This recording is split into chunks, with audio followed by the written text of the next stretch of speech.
戏剧中的音效。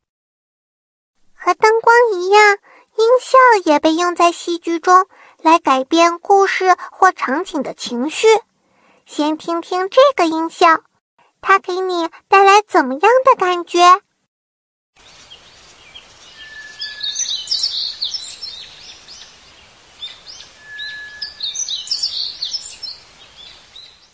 选择一个按钮来改变场景的音效，看看你的感觉会发生怎样的变化。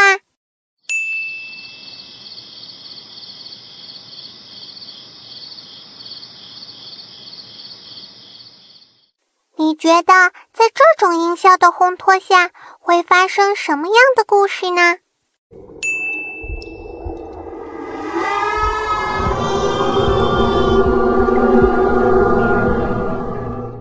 你觉得在这种音效的烘托下会发生什么样的故事呢？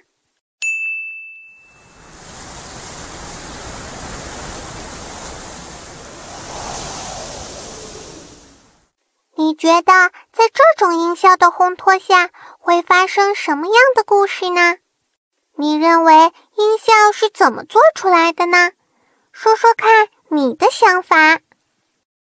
我们可以使用许多不同的东西或方法来制造戏剧中的音效，有些音效比较容易实现。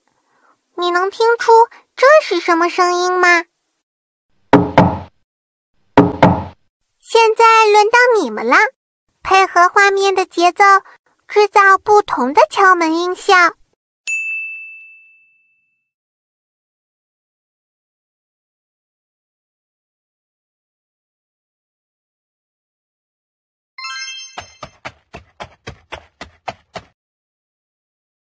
你觉得录制这种音效困难吗？为什么？你能想到更简单的方法制造出同样的声音吗？我们是快乐的艾丽特宝贝家族。